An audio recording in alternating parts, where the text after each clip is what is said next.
Hello everyone. Episode number 17 में हमें दिखाते हैं कि अब 1 महीना बीत चुका है और आन रान की गेम जो कि रिलीज हुई थी बहुत हिट हो चुकी है। उसके बहुत सारे यूजर्स हो गए थे और इसके साथ साथ जियांग जो पहले ही फेमस था और अब वो हॉट टॉपिक बन चुका था। बहुत से लोग उससे ऑटोग्राफ लेने के लिए भी आते हैं। इसके साथ साथ ऑफिस में सारे लोग बहुत खुश नजर आ रहे थे और उनको यही आशा थी कि उनकी गेम इस हफ्ते की टॉप 3 गेमों की लिस्ट में आ ही जाएगी। ऑल्दो उनकी गेम डेटिंग और रिलेशनशिप के लिहाज से थी, लेकिन फिर भी उनके ऑफिस में उस गेम को बनाने वाले खुद बहुत सारे लोग अभी तक सिंगल थे। और यहाँ पर हमें एक और बात भी पता चलती है कि बहुत से लोगों ने उनकी गेम के नीचे ये भी कमेंट्स किए थे कि कहीं ना कहीं वो मिस्टर हेशा की वॉइस को बहुत मिस करते हैं। ये बात सुनते ही आन रान तो बहुत सैड हो जाती है। और फिर इसके बाद हमें एक और बात पता चलती है और वो ये थी कि उनकी नई एम्प्लॉय जिसका नाम रुई था, एक्चुअली वो मिस्टर जाओ चिन के लिए काम करती है। जाओ चिन वही आदमी था जो कि बहुत बड़ी गायशी कंपनी का मैनेजर था और आकर उनकी कंपनी को खरीदना चाहता था। और जब उन्होंने नहीं बेची तो उन्होंने यही ट्रिक्स यूज किए ताकि एक दिन वो उनकी गेम में कोई गड़बड़ कराएं हैकर्स के थ्रू और उसके बाद उस गेम को उन्हें बेचना ही पड़े। उधर आन रान एक दफा एक मीटिंग के लिए मिस लान के पास जाती है। मिस लान बहुत स्वीट लेडी थी। वो उससे कहने लगती है कि मुझे तुम्हें देखकर अपने पास्ट की झलक नजर आती है। मैं भी तब तुम्हारी तरह से इतनी एंथुसियास्टिक होती थी और अब देखो मैं कितनी सक्सेसफुल बन चुकी। तुम्हारा फ्यूचर भी बहुत ब्राइट होगा। यहाँ पर आन रान को एक और बात भी पता चलती है और वो ये थी कि मिस लान की एक छोटी सी बेटी भी है और वो सिंगल मदर है। वो बताती है कि एक टाइम ऐसा आया था कि मुझे लव और कैरियर में से एक चीज को चूज करना था, तो मैंने लव को छोड़ अपना कैरियर चूज किया था। और मिस लान का ये अपना ख्याल था। उन्हें लगता था कि अगर हमें इनमें से एक चॉइस करनी चाहिए तो कैरियर ही बेस्ट चॉइस होती है।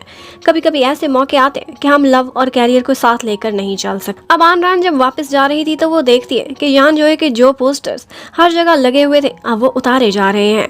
वो बेचारा हीरो नहीं रहा था। ये सब देखते हुए वो बहुत हर्ट होती है। उसकी आंखों में आंसू आ गए थे जो उसे पीने पड़ते हैं। इतने में उसे वहां से पिक करने के लिए हु भी आ जाता है और वो बेचारी रास्ते में बस यही सोच रही थी कि लव और कैरियर, क्या मैं ये दोनों चीजें इकट्ठे एंजॉय नहीं कर सकती। वो उससे पूछने लगता है कि क्या तुमने यान जोए से कांटेक्ट करने की कोशिश करी, कभी उसने तुम्हें मैसेज या कॉल नहीं की।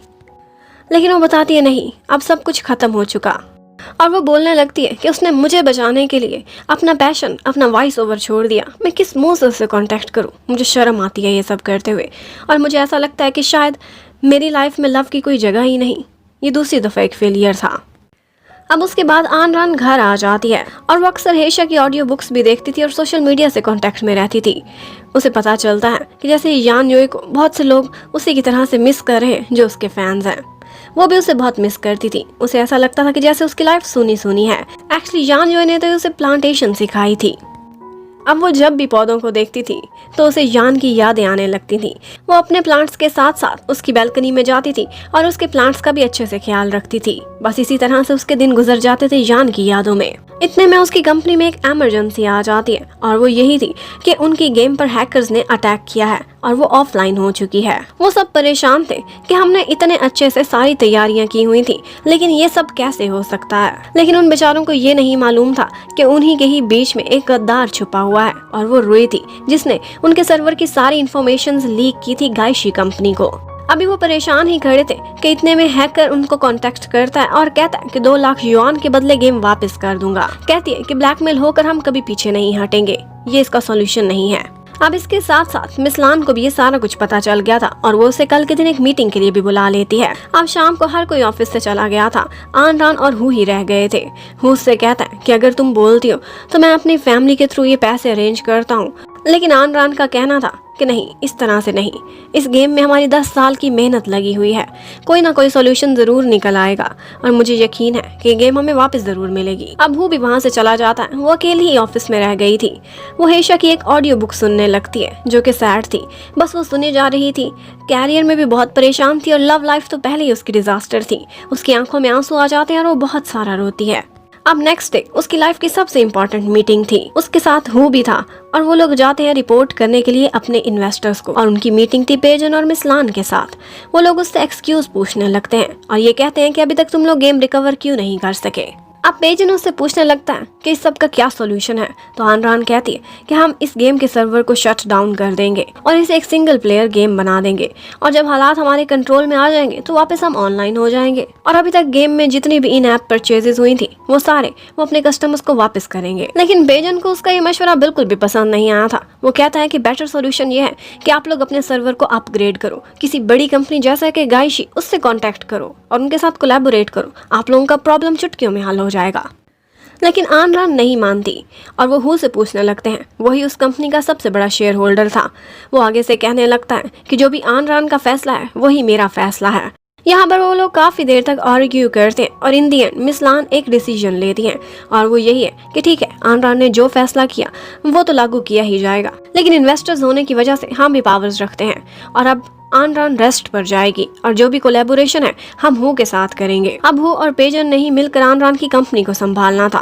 वो उसे कहते हैं तुम टेम्परेरी लीव पर चली जाओ, और फिर उसके बाद हमें यान योई को दिखाते हैं। वो एक्चुअली एक और सिटी में चला गया था। अपना ज्यादातर समय वो नेचर में बिताया करता था। एक दफा वो इसी तरह से नेचर एंजॉय कर रहा था कि वहाँ पर उसे एक लड़का मिलता है जिसका नाम माय था। वो उसे देखते ही पहचान जाता है। वो उसका एक्स क्लास फेलो था।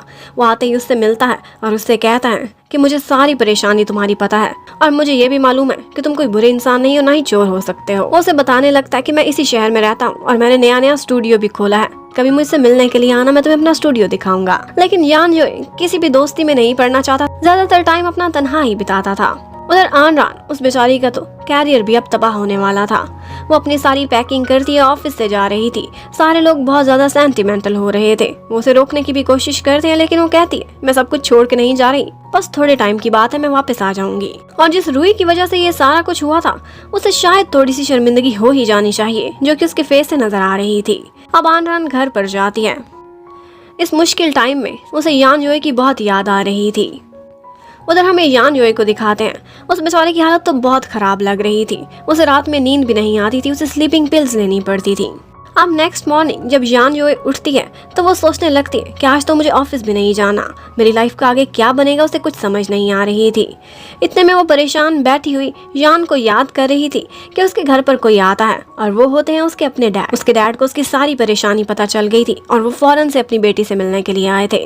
वो उससे कहने लगते हैं कि तुमने कैसे अपनी लाइफ को इतना डार्क बनाया हुआ है, चलो अच्छे से तैयार हो जाओ और नाश्ते की टेबल में सजाने लगा हूँ। अब वो उसके लिए उसका फेवरेट नाश्ता बनाते हैं। वो खाते खाते वो बहुत रोती है। अब उसके डैड उसके आंसू साफ कर रहे थे और उसे कहने लगते हैं कि बेटा तुम परेशान ना होना, लाइफ इसी का तो नाम है, अप्स एंड डाउन्स आते रहते हैं, लेकिन बस तुमने बिल्कुल फर्म खड़े रहना है, ये टाइम भी गुजर जाएगा। अब उसके बाद वो एक पूरा दिन अपनी बेटी के साथ बिताते हैं और उसके बाद उसे एक क्रेडिट कार्ड देते हैं। कहते हैं कि ये मत भूलना कि तुम्हारे मम्मी डैडी अभी जिंदा हैं, हम तुम्हें सपोर्ट कर सकते हैं, तुम्हें ज़रूरत होगी इसकी। और फिर वो वापस चले जाते हैं।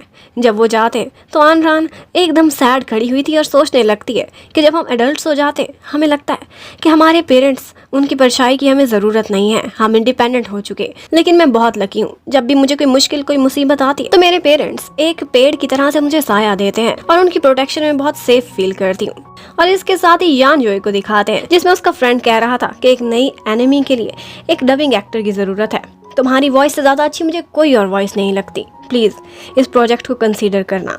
वो पहले तो मना करता है, लेकिन वो उसे बार बार रिक्वेस्ट किए जा रहा था, तो हमेशा बोलता कि ठीक है, मैं सोच कर कोई फैसला करूँगा। और यहीं पर ये पार्ट खत्म होता है। Thank you for watching, stay connected, bye bye.